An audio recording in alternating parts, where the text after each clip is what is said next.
Saya selalu percaya kalau tujuan kita hidup itu bukan hanya untuk membahagiakan diri kita sendiri, tapi juga untuk membahagiakan orang lain di sekitar kita. Nama saya Hana, saya seorang pengusaha yang memproduksi tas dengan merek sendiri. Saat ini kita bisa memproduksi tas sebanyak 15.000 piece per bulan. Tapi bukan itu yang saya banggakan. Yang saya banggakan adalah saya bisa melihat orang yang bekerja sama dengan saya bisa maju dan berkembang. Saat ini saya dan suami saya berhasil mengajak beberapa desa untuk bekerja sama memproduksi tas yang kami jual.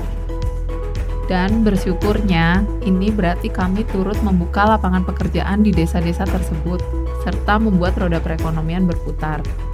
Tapi semua ini nggak instan. Saya mulai jualan online itu sejak tahun 2013, sampai akhirnya bergabung di Lazada. Dari situ saya merasa ini adalah titik balik saya, karena saat saya niatin untuk serius, disitulah sepertinya jalan mulai terbuka. Ya, yang namanya usaha pasti ada rintangannya. Saat kami memulai produksi di desa ini, saat itu juga pandemi merambah di Indonesia. Saat pandemi, penjualan saya turun drastis sampai 70%. Sebenarnya saat itu kami sudah mau menyerah. Tapi waktu mikirin gimana kelangsungan hidup mereka, itu bikin kami jadi bangkit lagi. Akhirnya saya dan suami saya memutuskan untuk tetap melanjutkan produksi. Saya bersyukur ternyata itu keputusan yang tepat. Semua itu bisa kita lewatin dan sekarang desa ini pesat banget kemajuannya. Dari hanya bermodal satu mesin jahit, terus berkembang sampai akhirnya punya rumah produksi yang bisa menghasilkan 7.500 tas per bulan. Saya bangga karena ini semua hasil dari keringat mereka sendiri. Saya hanya kasih kesempatan dan bukain jalan aja.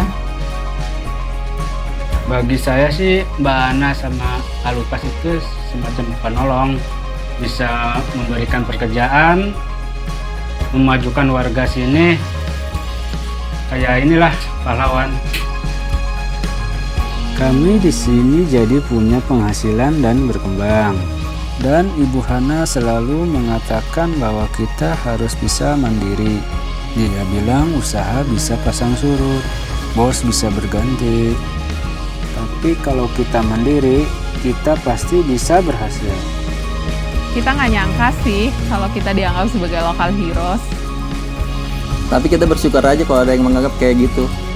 Kita cuma pergi kemana hati memanggil. Ikuti kata hati. Lazada.